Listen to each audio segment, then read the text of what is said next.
In the car and in peril. Cases of road rage escalating to deadly violence across the U.S. Spotlight on America investigates the plague of shootings on our roads. A serious red flag for women's health, a popular birth control device breaking inside their bodies. Is enough being done to protect women? The call for the FDA to take action immediately. Plus, I hear her say, "Help me, please." It was her voice. a life or death phone call from her sister, only it wasn't real. High-tech manipulation by artificial intelligence pecking at our worst fears. Then, automatic emergency brakes designed to keep us safe. But does performance meet expectation? Spotlight investigates.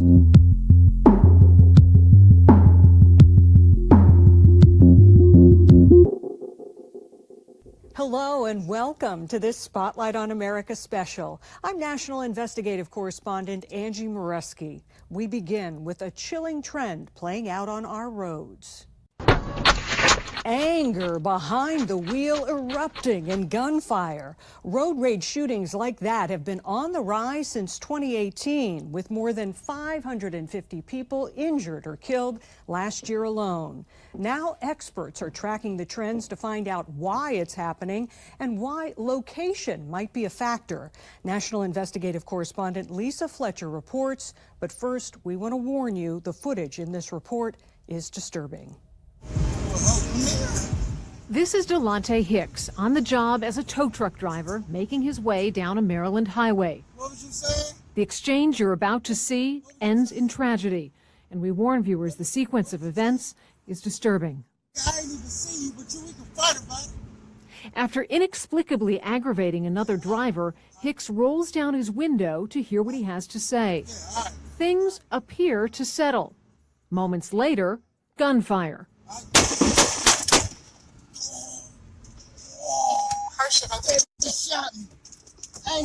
That was the last words he said. He said, "Help me." And he sounds so helpless. It broke me. It was the worst thing I ever heard in my life. Delonte Hicks was killed on March 19th, 2022. His killer is still out there. His fiancée, Sierra Perkins, and her 3 children, devastated. And the day he died, I said, "What are you going to do when you get home?" And he said, "I just want to lay in the grass and listen to music with the kids." A chance he'll never get because of a horrifying scenario playing out all too often on our streets: road rage leading to gunfire. Spotlight on America tracked dozens of incidents across the country. Cars riddled with bullets. A driver wildly shooting out of his window in Miami, provided by South Florida talk show host Andy Slater. We seem to be looking at a trend that isn't slowing. Last year, more than 550 people were shot and injured or killed because of fury in the car, according to Sarah Bird Sharps, Senior Director of Research at the nonprofit Everytown for Gun Safety.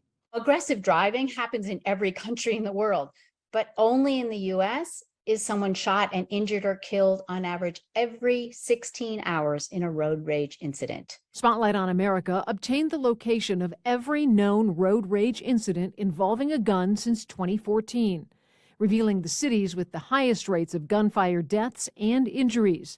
The worst in Houston. Between 2014 and 2022, 47 people were killed in road rage shootings. Also in the top 15, Las Vegas with 16 people killed, and Nashville with 12. Everytown's analysis found the states with the highest rate of road rage are New Mexico, Arizona, Oklahoma, Tennessee, and Wisconsin. For Bird Sharps, the reason may lie in the law. The southern U.S. states, which have weaker gun laws on average than the nation overall and higher rates of gun ownership in homes, sees double the rates of victimization from road rage shootings than states in the Northeast. According to a study published in 2017, the presence of a gun in the car, even if it wasn't put there by the driver, led to more aggressive driving. When you make it easier for people to bring their guns into their car in too many situations, that's resulting in tragedy. He was still respectful. One like Sierra Perkins has to live with every day, knowing the man who shot her fiancé is still out there. We've posted the entire Hicks shooting video on our website at spotlightinvestigates.com. Investigators hope someone can identify the car or the shooter. There is a reward and an anonymous tip line for you. Now to safety concerns over a popular birth control device. Complaints continue to grow about the Paragard IUD 2 years after Spotlight on America first exposed issues with them breaking inside a woman's body. 2023 is on track to see more than double the number of FDA complaints compared to last year, with thousands continuing to report serious complications. Her reaction really freaked me out. I want to say she literally said, uh-oh. Veronica Worley remembered the moment a nurse attempted to remove her Paragard IUD because it had dislodged. She said, it's broken. I'm trying to get the arm out. The arm from her IUD snapped off, and as this sonogram shows, remains in her body more than a year later because she doesn't have the health insurance to pay for surgery to get it out. If it's like a ticking time bomb, is it going to perforate something? Like so many women, Veronica chose Paragard because it's a non-hormonal option and long-lasting form of birth control. Approved by the FDA, it can stay in place for up to 10 years. Did they give you any of the warnings that that arm could break off? No, not at all. That would have freaked me out to the point of I would have chose something different. Spotlight on America was first to report on Paragard in 2021. At the time, our analysis of FDA data found nearly 3,200 reports of breakage. Today, that number has nearly doubled to more than 6,000, with more than 4,800 of them deemed serious. Do you think this problem is underreported given your experience? 100%. Katie Mae Malone is a health officer with the National Women's Health Network. Definitely need more information, more research, and we need to be listening to women. To date, Spotlight on America found only one study. A 2022 analysis looked at FDA reports of breakage in all types of IUDs from 1998 to 2022. It found there were nearly double the reports of breakage for Paragard's copper IUD versus other hormonal IUDs. Do you think it's time for the FDA to take a closer look at this? I do, absolutely. We have that data within the database. It just needs to be examined more closely and considered more seriously. Spotlight on America asked the FDA if they're planning to launch studies of Paragard to investigate breakage. The agency told us it continues to monitor the safety of Paragard to determine if changes to the product's label or other communications are warranted, but calls it a safe and effective option for women, adding its drug label contains all necessary information. Paragard's current warning label does acknowledge the possibility of breakage, saying Paragard can break and breakage can make removal difficult. What is your message to the FDA? We need a response. We need to act immediately. For Veronica, living with a foreign object inside her body is a constant worry. She's speaking publicly to help ensure other women are made aware of the risk. Any of the doctors that are even suggesting this form of birth control, they need to be telling the patients that there is risk associated with it breaking that could happen to them too. More than 2,000 women are suing Paragard over the breakage issue. The first trials are expected to start in the fall of 2024. We did try to contact the attorneys representing the maker of Paragard, but they did not respond to our request for an interview or comment. If you've been impacted by a broken Paragard device, we want to hear from you. Email our team at spotlight@sbgtv.com. And to read more about the litigation and breakage reports, you can go to spotlightinvestigates.com. Up next, her sister's voice on the other end of the line, pleading for her life. I hear it like whimpering, like crying, and I hear her say, "Help me, please." The terrifying scam made possible by artificial intelligence, what fraudsters are after, and what to do if you get the call. Plus, automatic emergency brakes could save your life, but are their capabilities all you expect them to be when you need them most? Spotlight investigates right after this.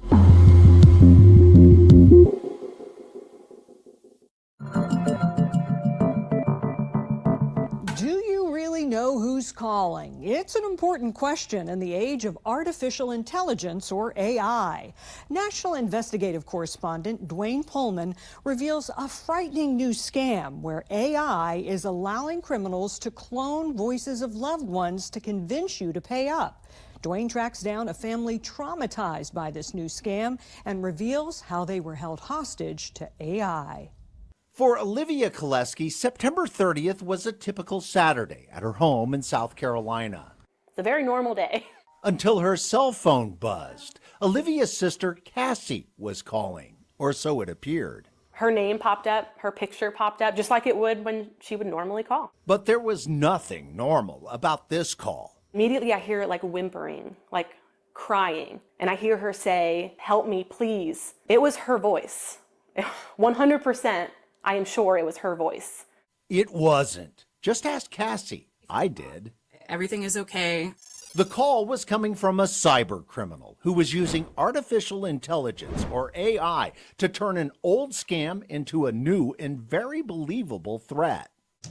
Retired FBI agent Doug Coons, who owns Veracity, a global intelligence agency in Indianapolis, says the new scam relies on voice cloning, where criminals capture a voice from social media or a phishing call, reproducing it to say anything they want.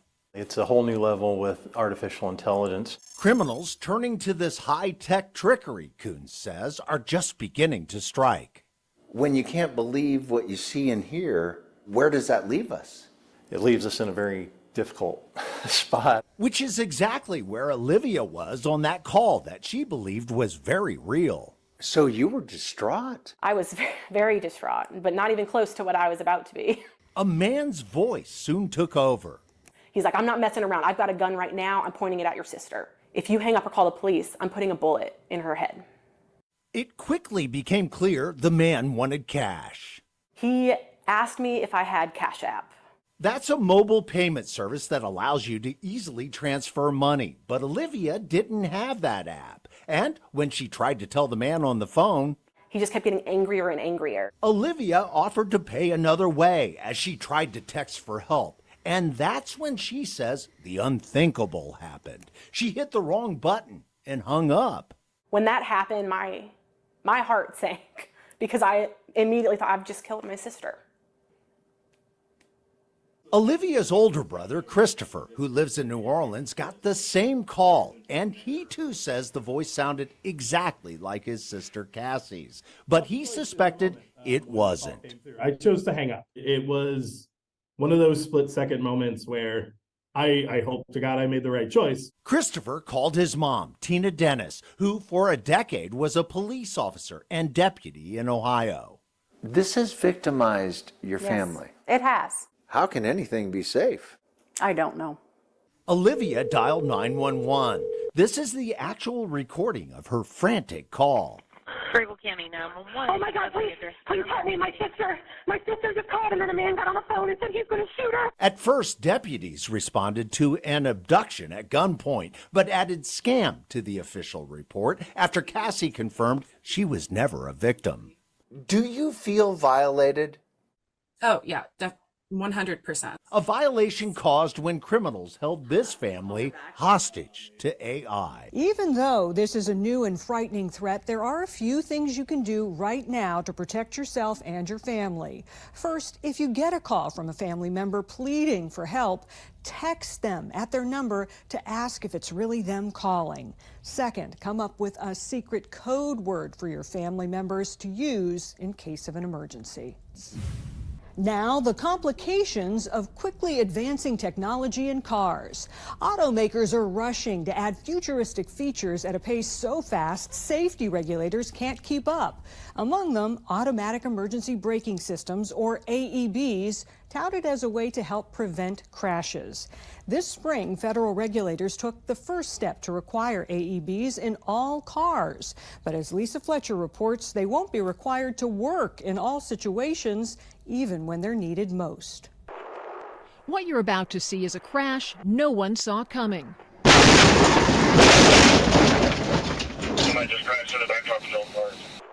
The driver, who admitted to drinking, put this car into autopilot mode. But the automatic emergency braking system, which is supposed to help prevent crashes, didn't prevent this one. And 5 Texas law enforcement officers were injured. Right here. We've been investigating AEB systems for more than a year, finding they have many blind spots, to which consumers are also blind. Now, my advice to people is I would only buy a car that had AEB, but I would never trust the AEB. Missy Cummings understands precision performance. This former Navy fighter pilot and inspector for the National Highway Traffic Safety Administration studies and designs these integrated vehicle systems. Why do you think there's a misunderstanding among drivers about what automatic emergency braking systems can and cannot do? Because no one reads their owner's manuals. So you're saying there are limitations to AEBs that are not being well communicated to the consumer? There are a lot of capabilities or a lack of capabilities in cars with autonomous functionalities that are not being communicated accurately to the public. We've seen cars with AEBs mow down crash dummies in the dark, blow through test cars at high speeds, and fail to see the hazard of emergency lights. The agency charged with regulating all that technology to make sure it is safe and performing as advertised is NHTSA.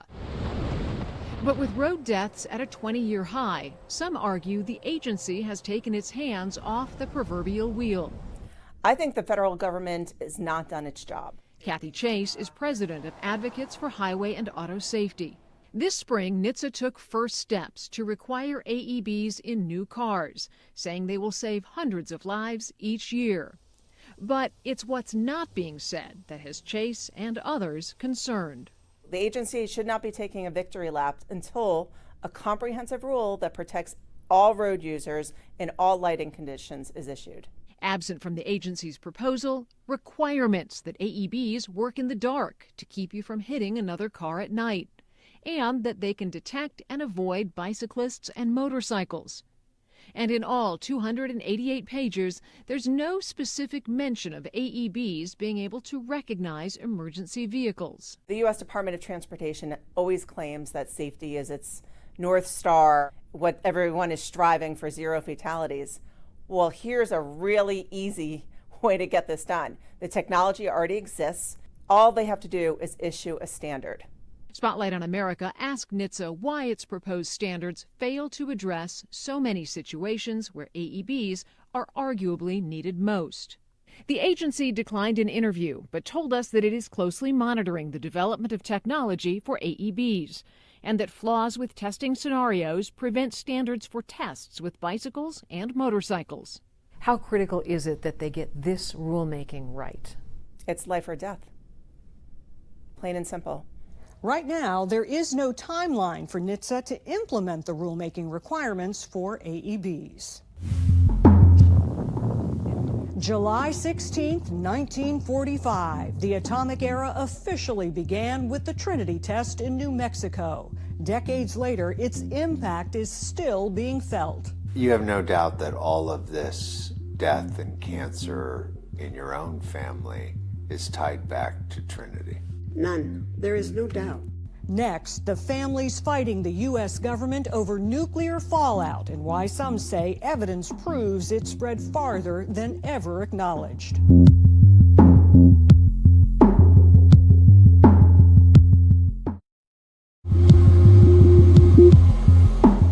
For those who've lived near the site of the world's first nuclear bomb, this summer's hit movie Oppenheimer has a glaring absence. It didn't address the sickness, cancer, and death nearby residents claim they've lived with for decades since that blast. Spotlight on America's Dwayne Pullman traveled to New Mexico to investigate those claims and examine what many of these so-called downwinders say is a fight for justice. Bernice Gutierrez began life in the small, dusty town of Carrizozo, just 35 miles from the Trinity test site. 8 days later, they detonated the first atomic bomb anywhere in the world. Bernice claims it was also the beginning of a tragic legacy for her family. Everything in red are relatives that have had cancer. Bernice has documented more than 4 dozen cases of rare diseases and cancers in her immediate family, who lived and died in the shadow of Trinity. It's an extensive list. Most of Bernice's family survived. 11 did not, including Bernice's son, who was diagnosed with a rare blood cancer in 2019. On June 3rd, 2020, he passed away. Like many in New Mexico, Bernice blames the death, disease, and cancer on fallout from the world's first nuclear blast. You have no doubt that all of this death and cancer in your own family is tied back to Trinity. None. There is no doubt. In an ancient lava field near Carrizozo, Dr. Michael Ketterer, a professor emeritus at Northern Arizona University, is busy collecting samples. All of this is dust that's come in from the wind. Perfect to check for the presence of plutonium from Trinity. My worry is the content of plutonium in the dusts that people are regularly exposed to here. While the government doesn't dispute Trinity's plume did fall on New Mexico, it contends, as this map shows, the fallout was limited to only a portion of the state. In July, Dr. Ketterer published this report, announcing he discovered trace amounts of plutonium from the Trinity blast beyond the zone in the government's map.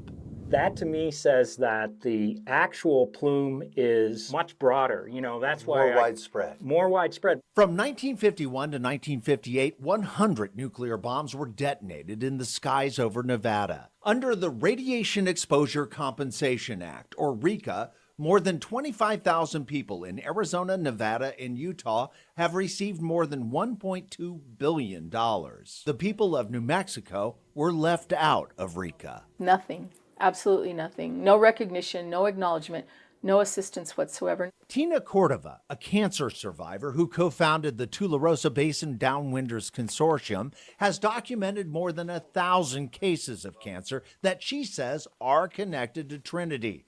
For more than a dozen years, she's led the push to compensate the people of New Mexico. On July 27th, the U.S. Senate overwhelmingly passed an amendment to extend RECA coverage to the people of New Mexico, with payments up to $150,000 for each victim of radiation exposure. I believe the Senate has done the right thing. But the House still needs to agree. And until it does, there is no guarantee that people like Bernice Gutierrez and her family will ever be compensated after paying a high price, they say, for living in the fallout from a bomb that changed the world. We deserve some justice. And that's all for this special Spotlight on America. For more Spotlight content you haven't seen, just follow us on YouTube. Search Spotlight on America and hit the subscribe button. Many thanks to you for watching. Until next time, I'm Angie Moreski for Spotlight on America.